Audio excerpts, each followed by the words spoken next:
Es un privilegio, es un gozo poder estar aquí esta noche para predicar la santa, bendita, gloriosa, inerrante, infalible y todo suficiente palabra de Dios. Los invito, por favor, a ir conmigo a la segunda carta de Pablo a Timoteo. Vamos a leer los versículos 1 al 5 y luego vamos a orar, vamos a pedirle al Señor que se complazca en bendecir en una manera muy particular la predicación de su palabra. Dice así la palabra del Señor: pero debes saber esto, que en los últimos días vendrán tiempos difíciles, porque los hombres serán amadores de sí mismos, avaros, jactanciosos, soberbios, blasfemos, desobedientes a los padres, ingratos, irreverentes, sin amor, implacables, calumniadores, desenfrenados, salvajes, aborrecedores de lo bueno, traidores, impetuosos, envanecidos, amadores de los placeres en vez de amadores de Dios, teniendo apariencia de piedad, pero habiendo negado su poder. A los tales evita. Hermanos, esto es serio.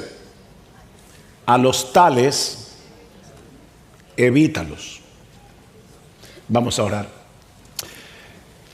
Padre, nosotros nos acercamos de nuevo delante de ti porque estamos plenamente conscientes del reto que tenemos por delante, porque estamos plenamente conscientes de nuestra propia debilidad y porque estamos conscientes de cuánto tu pueblo en esta hora necesita escuchar lo que Pablo le dijo a Timoteo hace 2000 años atrás, y por la inspiración de tu Espíritu quedó registrada en tu palabra para que hoy, 17 de junio del año 2022, nosotros podamos escuchar esa palabra aquí en este lugar. Padre, bendice tu palabra, que Cristo pueda ser exaltado en esta noche y que tu iglesia pueda ser edificada, porque te lo pedimos en el precioso nombre de ese león que algún día rugirá. Alabamos tu nombre. Amén. Amén. Si yo les preguntara en esta noche, ¿cuál es el mayor peligro de la iglesia en el día de hoy? Probablemente algunos piensen en el avance de la agenda globalista o en el movimiento LGTBQ y todas las otras letras, o en la ideología de género o en el movimiento feminista. Y aunque de ninguna manera, mis hermanos, yo pretendo minimizar el peligro que estos movimientos representan para los creyentes y para la iglesia en el día de hoy, porque sería un tremendo error minimizar esos peligros. A la luz de este pasaje de segunda a Timoteo, aprendemos al menos tres cosas que no siempre son tan evidentes. Y son esas tres cosas las que yo quiero compartir en esta noche, a la luz de este pasaje. La primera es que el peligro más grande que enfrenta la iglesia hoy no es nuevo. No comenzó en el siglo XX con todos estos movimientos. No comenzó en el siglo XXI. Vean una vez más el versículo 1, lo que Pablo le dice a Timoteo en el siglo I. Pero tú debes saber esto, Timoteo, que en los postreros días, en los últimos días, vendrán tiempos difíciles. Esta frase, los últimos días, los postreros días, los últimos tiempos, no se usa en el Nuevo Testamento para referirse a los días que anteceden a la segunda venida del Señor Jesucristo. Esta frase más bien apunta hacia esa última etapa en la historia de la redención que comenzó en el día de Pentecostés, hace más de 2000 años. Ese es el argumento de Pedro al tratar de explicar los eventos milagrosos que habían sucedido en ese día, cuando vino el derramamiento del Espíritu de Dios, cuando nació la iglesia. Pedro les dice, mas esto que ustedes están viendo, esto que está sucediendo, es lo dicho por el profeta Joel. Y en los postreros días, dice Dios, derramaré mi espíritu sobre toda carne. Esta profecía se está cumpliendo aquí y ahora, les dice Pedro, delante de sus ojos. Este evento sobrenatural del derramamiento del espíritu inaugura, por decirlo así, esta última etapa de la historia redentora a la que Joel se refiere como los postreros días. En primera de Juan, capítulo 2, versículo 18, Juan advierte a sus lectores, hijitos, ya es el último tiempo. Ese periodo comenzó en el siglo I. Eso obviamente no elimina la realidad de que a medida que nos vamos acercando hacia la segunda venida del Señor Jesucristo, la maldad va aumentando en el mundo. De hecho, en este mismo pasaje, en 2 Timoteo capítulo 3, versículo 13, Pablo dice que los malos hombres irán de mal en peor, engañando y siendo engañados. Nosotros no estamos negando esa realidad, pero mis hermanos, Timoteo ya se encontraba inmerso en ese tiempo. Y es por eso que Pablo le dice, Timoteo, tú debes saber esto. Esto es algo que tú no puedes darte el lujo de ignorar. Y mis hermanos, nosotros tampoco. Que en los postreros días vendrán tiempos difíciles, vendrán tiempos peligrosos. Esta es la misma palabra que se usa en Mateo capítulo 8, versículo 28, para referirse a los endemoniados gadarenos. Y se dice de ellos que eran feroces, ahí está la palabra, eran feroces en gran manera. ¿Y cuál es la naturaleza del peligro que tanto Timoteo como nosotros tenemos que enfrentar en esta batalla? Pablo responde en el versículo 2, porque los hombres, el problema son hombres, no es la pandemia. No es la agenda globalista, por más que eso sea terrible. Son hombres con una serie de características. Pablo dice, hombres amadores de sí mismos, narcisistas, hombres avaros, amantes del dinero, codiciosos, hombres vanagloriosos, fanfarrones. Les encanta proclamar sus propios logros, buscar su propia gloria. Son soberbios, tienen una perspectiva inflada de su propio yo. Son blasfemos cuando hablan, deshonran a Dios, maltratan a las personas, desobedientes a los padres, tienen un espíritu rebelde, son ingratos. Ellos asumen que tienen el derecho a tener lo que no tienen y a demandar, a tener lo que tienen y a demandar lo que no tienen. Tal vez por eso proclaman tanto y declaran tanto. Impíos no muestran reverencia alguna hacia las cosas santas, sin afecto natural, son incapaces de empatizar con el que sufre, son implacables, incapaces de perdonar, son calumniadores, destruyen la reputación ajena, son intemperantes, no tienen dominio propio, son esclavos de sus deseos, de sus apetitos, son crueles, dice Pablo, son fieros, agresivos, abusadores, son aborrecedores de lo bueno, desprecian la virtud, son traidores, no se puede confiar en ellos, son impetuosos, actúan precipitadamente, sobre todo para hacer lo malo, infatuados, nadie puede corregirlos porque ellos creen que lo saben todo. Amadores de los deleites más que de Dios, hombres que encuentran más satisfacción en los placeres temporales de este mundo que en el carácter y la obra de Dios. Ahora, alguien pudiera pensar que esos rasgos que Pablo está enumerando aquí han estado presentes entre los impíos desde que el mundo es mundo, desde que el hombre cayó en pecado. La pregunta es, ¿en qué sentido estas cosas serían una característica particular de los últimos tiempos? Porque Pablo está diciendo, Timoteo, tú debes saber esto, en los últimos tiempos vendrán días peligrosos, tiempos feroces por esta clase de hombres. La pregunta es, ¿Qué es lo que hace característico este tipo de hombres en este último tiempo? Bueno, eso nos lleva a la segunda enseñanza que podemos extraer de nuestro pasaje. Y es el hecho, mis hermanos, de que este peligro que Pablo está mencionando, describiendo aquí, no proviene de fuera de la iglesia, proviene de adentro. Ahí es que está el problema. Pablo dice en el versículo 5 que estas personas tendrán apariencia de piedad, pero negarán su eficacia. En el versículo 8 dice que son reprobados en lo que respecta a la fe. Mis hermanos, estos individuos tratarán de infiltrarse en las iglesias disfrazados de ovejas, ocultando su impiedad bajo un manto religioso. ¿No es la misma advertencia que Pablo le había dado a Timoteo? En la primera carta, en el capítulo 4, le dice, pero el Espíritu dice claramente que en los últimos tiempos algunos apostatarán de la fe, prestando atención a espíritus engañadores y a doctrinas de demonios. Esos individuos, esos falsos maestros que enseñan doctrinas demoníacas, están dentro de la iglesia.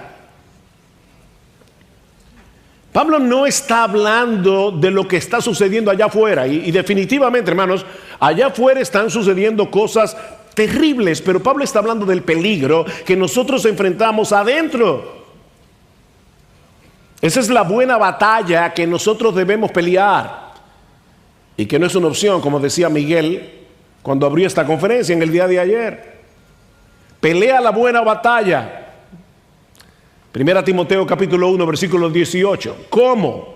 Guardando la fe y una buena conciencia que algunos han rechazado y naufragaron en lo que toca a la fe. Lo que Pablo está diciendo aquí, esta es una batalla por la pureza doctrinal y por la santidad. La palabra la fe no se refiere a nuestra confianza en Dios, se refiere al conjunto de doctrinas que conforman nuestra fe. Y Pablo está diciendo, para poder pelear esta buena batalla tenemos que guardar la fe y tenemos que tener una buena conciencia. Si no somos coherentes con la fe que profesamos creer, terminaremos torciendo la doctrina para que encaje con el estilo de vida que yo quiero vivir.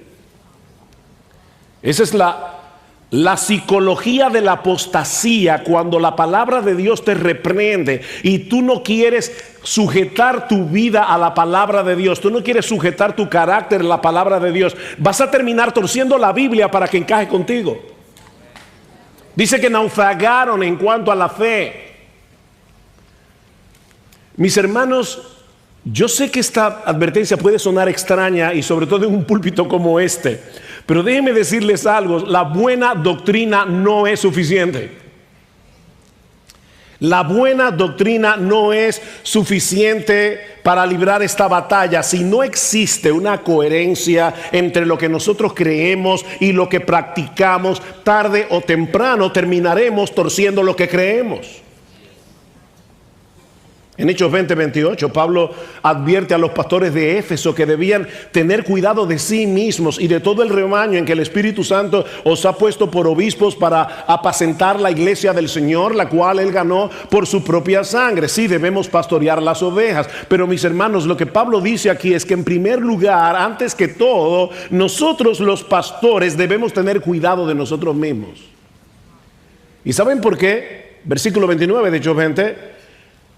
Porque yo sé que después de mi partida entrarán en medio de vosotros lobos rapaces que no perdonarán al rebaño, y de vosotros mismos se levantarán hombres que hablen cosas perversas para arrastrar tras sí a los discípulos.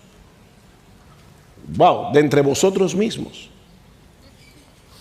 Lobos disfrazados de oveja entrarán en medio del rebaño, y si no somos vigilantes, si no tenemos discernimiento, llegarán al liderazgo de la iglesia. Estos hombres perversos se levantarán de dentro de vosotros, dice Pablo, y eso es lo que hace particularmente peligroso, eso es lo que hace particularmente feroz este tiempo, estos postreros tiempos.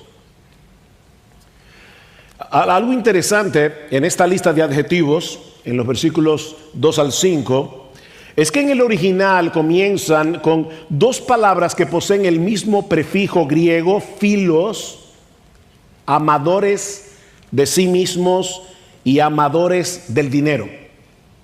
¿Ven? Y la lista concluye con el mismo prefijo, amadores de los deleites en vez de ser amadores de Dios.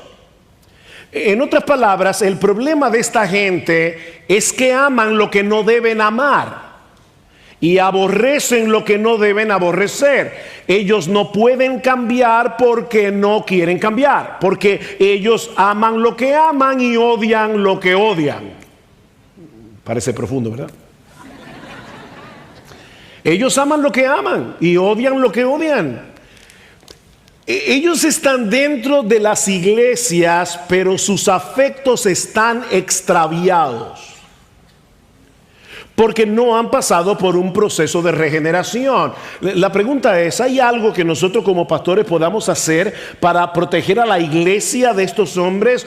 ¿O hay algún recurso con el que nosotros contamos que sea capaz de cambiar radicalmente el curso de los afectos de estos hombres para que ellos amen a Dios y aborrezcan al pecado?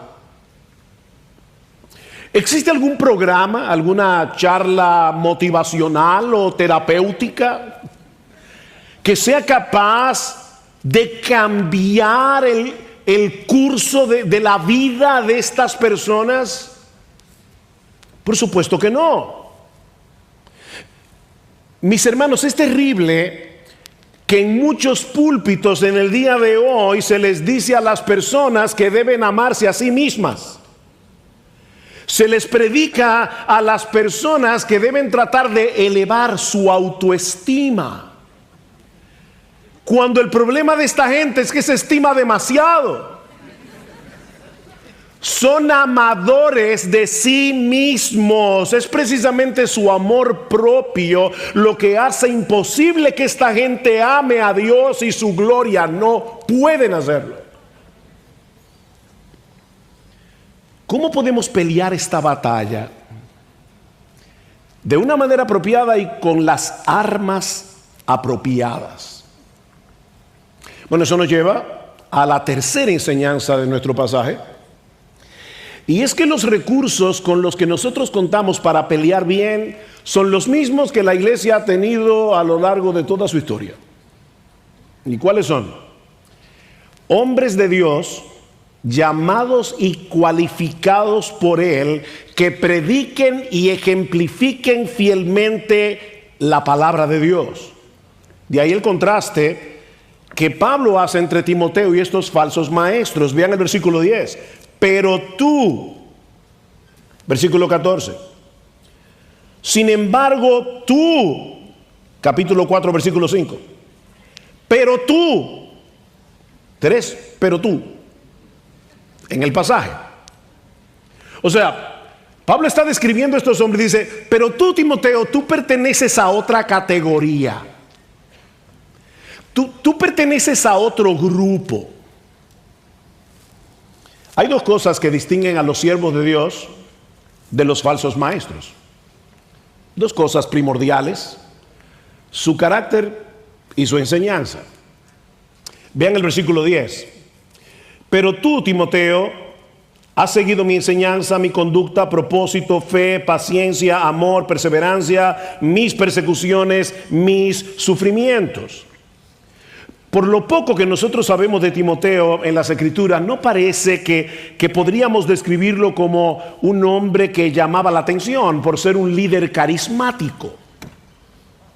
Timoteo era un joven enfermizo, aparentemente algo tímido.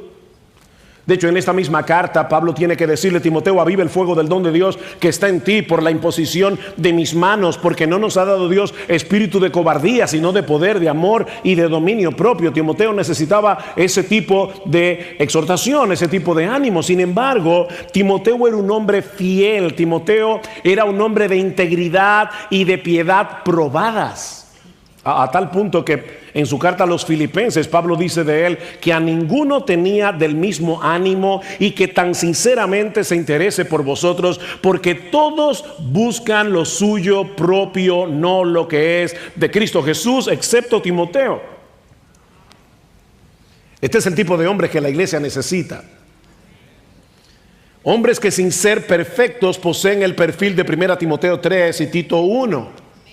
Si alguno anhela el obispado, buena obra desea, pero es necesario. Ahí está la misma palabra que el Señor Jesucristo usó cuando le dijo a Nicodemo en el capítulo 3 del Evangelio de Juan: Nicodemo, te es necesario nacer de nuevo para entrar en el reino de Dios. No se puede entrar en el reino de Dios sin haber nacido de nuevo. No se debe entrar en el ministerio sin tener las características de 1 Timoteo 3.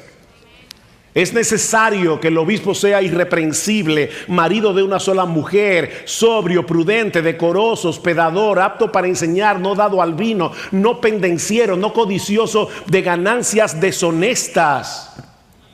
Un hombre de carácter.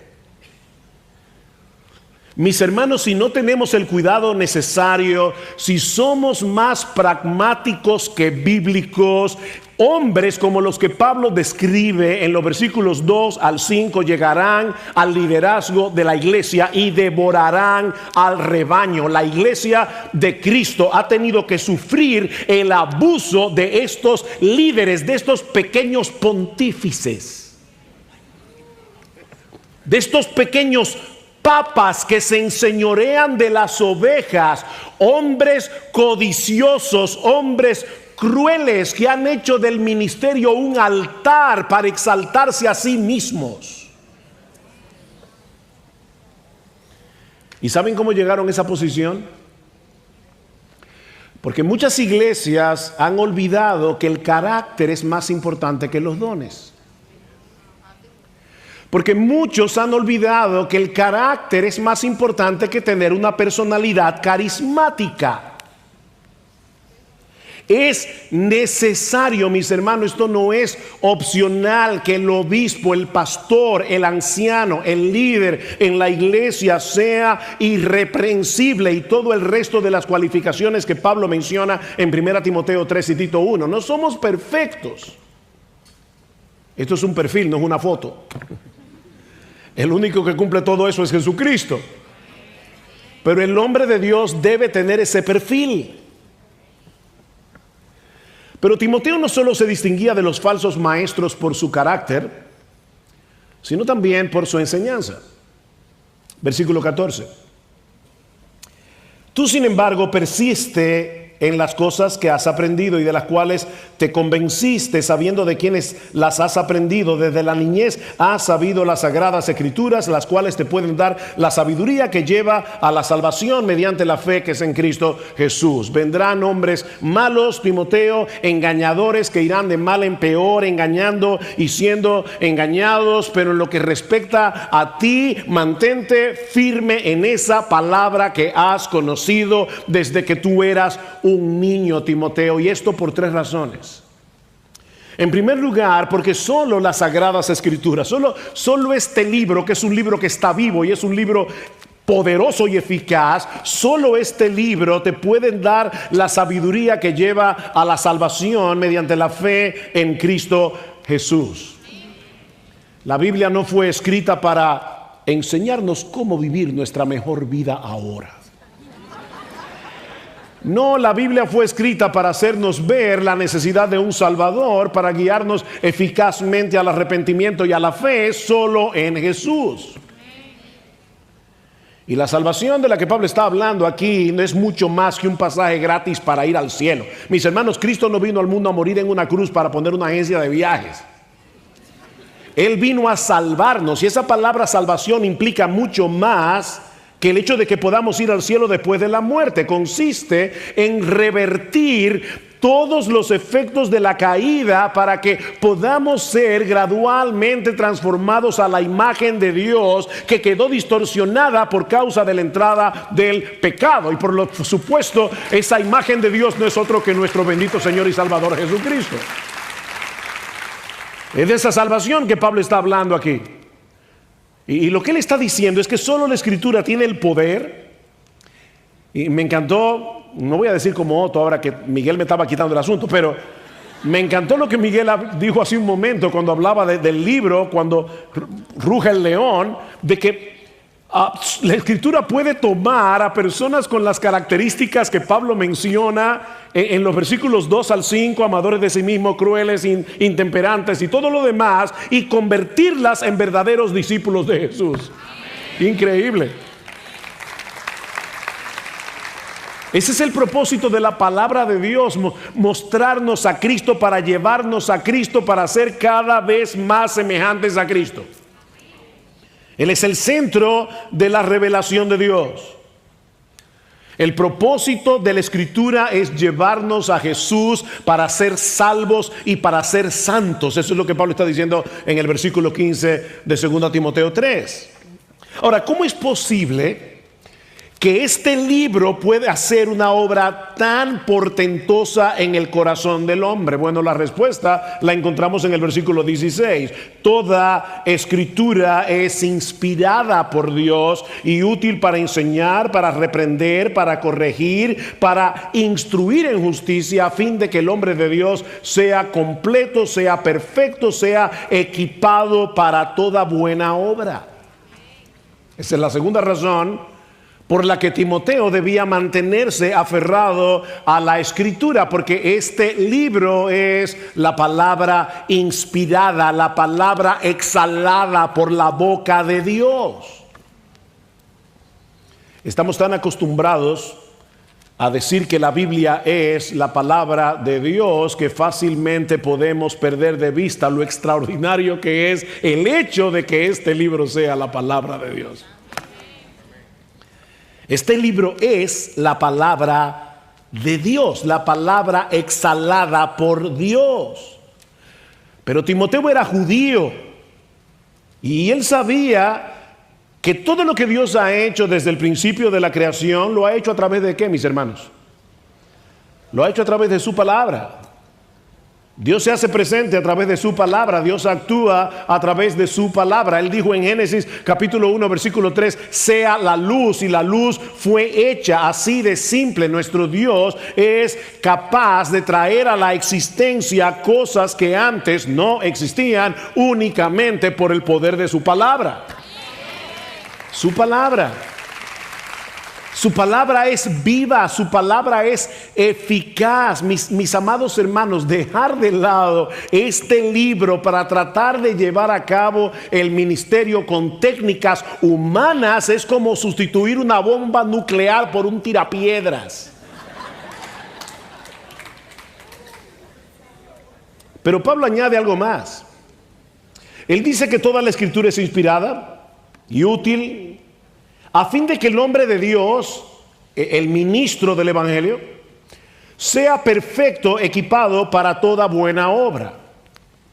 Todo lo que Timoteo necesitaba para seguir avanzando en su propia madurez, todo lo que Timoteo necesitaba para hacer la obra del ministerio se encuentra en la palabra de Dios, infalible, inerrante y todo suficiente.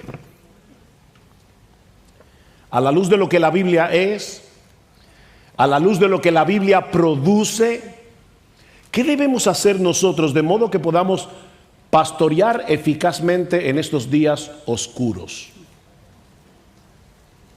Capítulo 4. Y yo sé que hay una división de capítulos ahí, no se lleven de eso. Alguien decía que la división de capítulos la hizo un individuo que iba encima de un burro. Cada vez que el burro saltaba, dividía el capítulo ahí. Esas divisiones no son inspiradas.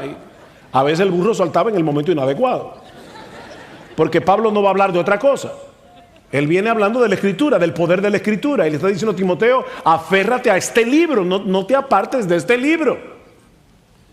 Y ahora le dice Timoteo, En la presencia de Dios y de Cristo Jesús, que ha de juzgar a los vivos y a los muertos por su manifestación y por su reino, yo te encargo solemnemente, predica la palabra, insiste a tiempo y fuera de tiempo, amonesta, reprende, exhorta con mucha paciencia e instrucción. Timoteo, predica la palabra. Y el verbo que Pablo está usando aquí, que se traduce como predicar, está en modo imperativo, lo que indica, pastores, hermanos, que esto no es una opción entre otras. Esto no es una sugerencia. Es que, bueno, Timoteo, mira, si a ti te gusta cantar, y de paso, déjame decirle, a mí me encanta cantar. Pero si a ti te gusta cantar, también está la opción de que te pases hora y media cantando y prediques 5 minutos. No, esa opción no existe. No, esa opción no existe. Mis hermanos, en el culto público donde la iglesia se congrega para adorarles, 1000 veces más importante lo que Dios tiene que decirnos por medio de su palabra que lo que nosotros tenemos que decirle a Él. La predicación de la palabra debe ocupar el lugar central cuando el pueblo de Dios se congrega para adorarle. Dios nos manda a proclamar su palabra como un heraldo, que es el término que se usa aquí. En la antigüedad, cuando los emperadores querían dar a conocer algo, no hacían una rueda de prensa. Ellos contrataban a un heraldo, a un individuo con buena voz, que iba anunciando por todos los pueblos, por todo el reino, iba anunciando ya sea la victoria de un rey, o las políticas de su gobierno, o la llegada del emperador. Eso era básicamente lo que hacía un heraldo. Bueno, mis hermanos, eso es precisamente lo que nosotros estamos llamados a hacer como ministros del Evangelio. Nosotros debemos predicar fielmente la palabra para dar a conocer la victoria de nuestro Rey Jesús, para proclamar la política de su gobierno y para decir que Él vuelve pronto. Somos sus heraldos. Los tiempos son peligrosos. Los creyentes van a ser perseguidos por causa de su fe, los engañadores irán de mal en peor, pero tú, Timoteo, predica la palabra a tiempo y fuera de tiempo, es decir, cuando sea factible hacerlo y cuando no lo sea. Cuando te quieran oír y cuando no te quieran oír. Aunque todo el mundo te diga, Timoteo, que la predicación dejó de ser relevante en esta cultura dominada por la imagen, predica la palabra. No, Timoteo, no sustituya la predicación por videoclips. Predica la palabra. Toma este libro y explícaselo a la gente, para que la gente entienda lo que cada texto significa en su contexto. Predica la palabra. Redarguye, reprende, exhorta con toda paciencia y doctrina. ¿Qué le suena a eso? A lo que dijo en el versículo 16 del capítulo 3. Toda la escritura es inspirada por Dios y útil para redarguir, corregir, instruir, enseñar. En otras palabras, al predicar la Biblia, nosotros debemos tratar de alcanzar los mismos objetivos que Dios tenía en mente cuando la inspiró. Él inspiró la Biblia para eso, nosotros debemos predicarla para eso. Pero Pablo dice, pero debes hacerlo con paciencia, Timoteo. Primero, porque los cambios no se producen de la noche a la mañana.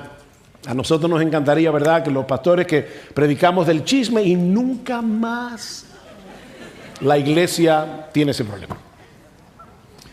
Predicamos de lo que un hombre debe hacer como esposo y están todos los esposos poniéndolo en práctica. Con una sola prédica. Ahora levántate de ese sueño. Eso no funciona así. Eso no funciona así. Le dice Timoteo, predica con paciencia, porque los cambios no se producen de la noche a la mañana. Es un ministerio de domingo tras domingo, tras domingo, tras domingo. Pastores, yo no los quiero desanimar, pero déjenme decirles algo. A las 2 semanas de que ustedes predicaron un sermón, ya la gente no recuerda más que el 5% de lo que ustedes predicaron. Pastor, ¿y usted me está animando para que yo predique la palabra? Bueno, sí, porque la transformación que hace el Espíritu Santo por medio de la palabra no depende de tu memoria. Nosotros predicamos la palabra, ya hay cambios que se producen allí en ese momento. Y si tú cultivas el hábito de la piedad, Tú no vas a recordar que tal vez ese hábito de piedad te vino porque hace 5 años mi pastor predicó del libro de Sofonías. Pero la virtud está allí y el Espíritu Santo la fue forjando poco a poco a través de la predicación de la palabra. Es un trabajo de toda una vida. Toda una vida. Así que ten paciencia, Timoteo. Pero ten paciencia porque no todo el mundo aprecia que se les predique fielmente la palabra. Versículo 3. Porque vendrá tiempo cuando, oigan esto, hermanos, no soportarán la sana doctrina, no la van a soportar, sino que teniendo comezón de oídos conforme a sus propios deseos, acumularán para sí maestros y apartarán sus oídos de la verdad y se volverán a los mitos. Eso va a pasar en las iglesias. De no haber pasado en las iglesias, hoy no existirían los predicadores de la prosperidad. No existirían. Lo que Pablo está diciendo, mira Timoteo, o como dice Hendrickson en su comentario, el anhelo de esta gente es tener maestros que se adapten a sus propios caprichos, que se adapten a sus gustos pervertidos. Ellos no quieren escuchar a un hombre que predica fielmente las escrituras, ellos quieren que les rasquen el oído. Por eso, Timoteo, ten paciencia. Versículo 5, pero tú, una vez más, el mismo contraste, muchos no van a querer escucharte cuando expongas fielmente la escritura, pero a pesar de esto, Timoteo, tú sé sobrio en todo. Timoteo, mantente en tu sano juicio, no te dejes arrastrar por el deseo de muchos que visitan la iglesia cada semana esperando ver y escuchar cosas sensacionales y extravagantes. Nosotros no tenemos que diseñar un culto tipo Disney, es simplemente predicar la palabra. Timoteo, sé sobrio, mantente en tu sano juicio y no dejes de predicar este libro. Soporta las aflicciones. Recuerda que todos los que quieran vivir piadosamente en Cristo Jesús padecerán persecución. Y eso incluye a los que persisten en predicar la palabra cuando muchos no querrán escucharla.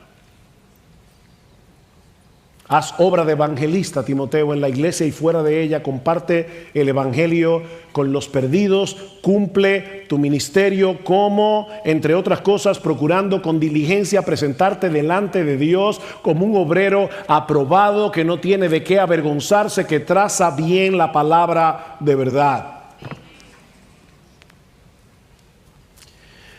Albert Mohler, el rector, presidente del Southern, cuenta una historia interesante de sus días como Boy Scout allá en la Florida. Él dice que tanto él como sus amigos estaban fascinados con las serpientes, por lo que necesitaron aprender a distinguir una serpiente venenosa de una que no lo era. La mayoría de las serpientes venenosas de Norteamérica se pueden distinguir por ciertas marcas en la piel. Pero hay una particular que puede ser muy engañosa, es la serpiente de coral. Esta serpiente posee diversas franjas rojas, amarillas y negras y es sumamente venenosa. El problema es que esta serpiente es casi idéntica a la serpiente rey escarlata, que es completamente inofensiva. Lo único que distingue a una serpiente de la otra es el orden de los anillos, de los colores. Para ayudar a los muchachos a distinguir una serpiente de la otra, alguien compuso un poema. El poema dice así en inglés: Red on black, safe for Jack. Red on yellow, kill a fellow.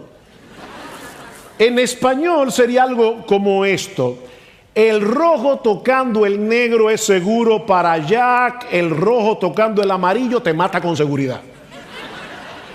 Dice Mohler que un día, cuando él tenía como 13 años, se encontró con una serpiente multicolor con amarillos, anillos rojos y negros, y se acordó del poema. El rojo tocando el negro es seguro para Jack. Pero cuando estaba a punto de agarrar la serpiente, se preguntó, ¿y hasta dónde yo puedo confiar en un poema infantil? Y decidió dejar la serpiente tranquila. Déjame hacerte una pregunta, y ahora esto es serio. ¿Cuánto podemos confiar en la Biblia como para guiar por ella nuestra vida y la de las ovejas que Dios ha puesto a nuestro cuidado? Si tú eres miembro de una iglesia, me imagino que aquí habrá muchos pastores, pero hay muchos miembros, ¿cuánto confiamos en la Biblia como para querer estar bajo un ministerio donde un hombre de Dios que se parezca cada vez más a Jesús nos predique fielmente esta palabra? ¿Cuántos hay aquí que deben decir, yo no quiero otra cosa? Yo quiero un hombre de Dios que me predique la Biblia, aunque no sea famoso y aunque no sea popular, que me predique la Biblia. Mira, mi hermano, busca un ministerio que tome muy en serio esta palabra de Pablo en 2 Corintios 4:5, porque no nos predicamos a nosotros mismos, sino a Jesucristo como Señor y a nosotros como vuestros siervos por amor de Jesús. Es típico de los falsos maestros predicarse a sí mismos. El hombre de Dios predica a Cristo y guía a los oyentes a Él, no a sí mismo. ¿Y sabes por qué? ¿Por qué el hombre de Dios predica la palabra para que Cristo sea exaltado por medio de la palabra? Porque Él es el centro de este libro. Dice Pablo, porque Dios, que mandó que de las tinieblas resplandeciese la luz, es el que resplandeció en nuestros corazones para iluminación del conocimiento de la gloria de Dios en la faz de Jesucristo. Mis hermanos, mientras predicamos a Jesucristo a través del Evangelio, a través de la palabra, el mismo Dios que en el principio dijo, sea la luz, viene al corazón del pecador, de pecadores que están muertos en sus delitos y pecados, completamente ciegos a la hermosura de Jesús, y les dice, sea la luz. Y entonces en ese momento ese pecador comienza a contemplar extasiado la gloria de Dios en la faz de Jesucristo. Eso es impresionante. Predica la palabra, porque la predicación, mis hermanos, es mucho más que la exposición de un pasaje bíblico. Nosotros los predicadores no somos comentarios bíblicos ambulantes. No, la predicación es el instrumento primordial escogido por Dios para llevar a cabo su obra en el mundo, al hacer oír públicamente su voz a través de la voz de seres humanos. ¿Tú oíste eso? Dios toma hombres comunes y corrientes. De hecho, dice la Escritura que a los necios del mundo escogió Dios, ¿no? Él estaba buscando necios y nos encontró a Miguel, a mí, a José, a necios que vengan aquí a predicar la palabra. Porque Él quiere... Esto es un tesoro que está en vasos de barro para que la excelencia del poder sea de Dios y no nuestra. Es en vasos de barro, pero es la excelencia del Evangelio. Mis hermanos, a Dios le agradó, dice Pablo, primero a los Corintios, salvar a los creyentes por la locura de la predicación, porque los judíos piden señales. Oh, qué raro. Lo mismo que quiere la gente hoy, ir a un culto de un individuo que da un testimonio de que fue al cielo, fue al infierno, volvió. Tienen, yo no sé, una agencia de viaje increíble. Eso es lo que la gente quiere oír. Dice, piden señales. Los griegos buscan sabiduría, ellos quieren oratoria, quieren un individuo que hable muy bien, que la gente diga, wow, no entendí nada, pero el tipo es inteligente. Pablo dice, yo no voy a caer en esa trampa. Los griegos quieren enseñarles, los judíos quieren enseñarles, los griegos quieren sabiduría, pero nosotros, aunque no les guste ni a los judíos ni a los griegos, predicamos a Cristo crucificado. Para los judíos, ciertamente tropezadero; para los gentiles, locura; mas para los llamados, así judíos como griegos, Cristo, poder de Dios y sabiduría de Dios.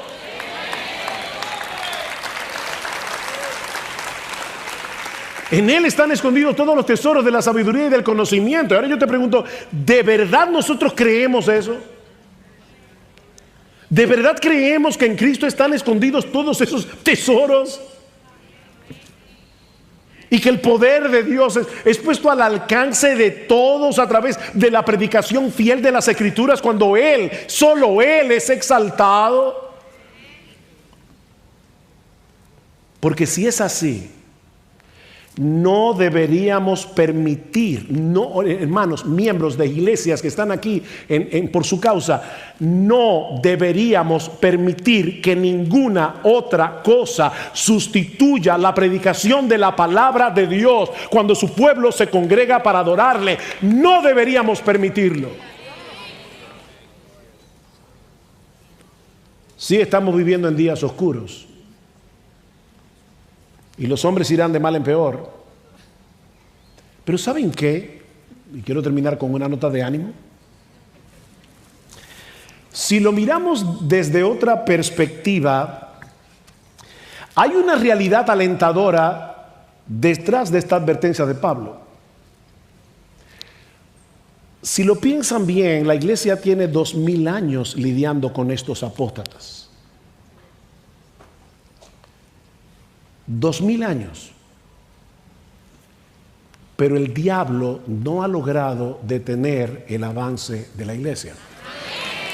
Porque Cristo no ha dejado y no dejará de cumplir su promesa.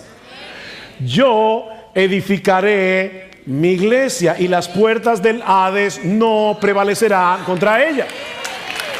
A través de los siglos, la iglesia de Cristo ha tenido que pelear muchas batallas y muchos han celebrado anticipadamente su desaparición. Pero como bien ha dicho alguien, han repicado las campanas, han anunciado la muerte de la iglesia, pero el cadáver nunca ha aparecido. Cristo seguirá edificando su iglesia a través de hombres comunes y corrientes, hombres fieles que predican su palabra, que pastorean al rebaño, predicando su palabra a tiempo y fuera de tiempo. Hombres que proclaman con gozo la gloria del Salvador, para que viendo esa gloria los suyos continúen siendo transformados de gloria en la misma imagen como por el Espíritu del Señor. Cristo seguirá edificando su iglesia y cuando Él regrese en gloria, Él tendrá una esposa y nosotros estaremos allí en las bodas del Cordero. Las puertas del Hades no prevalecerán. Por eso permítanme concluir con unas palabras de doxología con la que Judas, el apóstol, concluye su carta. Por cierto, una carta donde el tema principal es guardarse en medio de la apostasía. ¿Y qué dice Judas? Y ese es mi deseo para todos ustedes en esta noche. Y aquel que es poderoso para guardaros sin caída y presentaros sin mancha delante de su gloria con gran alegría al único y sabio Dios, nuestro Salvador, sea gloria y majestad, imperio y potencia, ahora y por todos los siglos. Amén. Amén y amén. Vamos a orar. Padre, te damos muchísimas gracias, oh Señor, por tus preciosas y grandísimas promesas. Gracias por tu palabra. Pero ayúdanos, oh Señor, a tomar estas advertencias en serio. Guárdanos, Oh Señor, guarda los ministerios fieles que se encuentran en este lugar, protégenos del maligno y ayúdanos, oh Padre bueno, a no ir detrás de novedades, sino a seguir haciendo lo que tu iglesia ha estado haciendo durante más de 2000 años, predicando tu palabra para que Jesucristo sea conocido y reconocido como Rey de Reyes y Señor de Señores. Que a Él sea la gloria hoy y por siempre, por los siglos de los siglos. Amén y amén.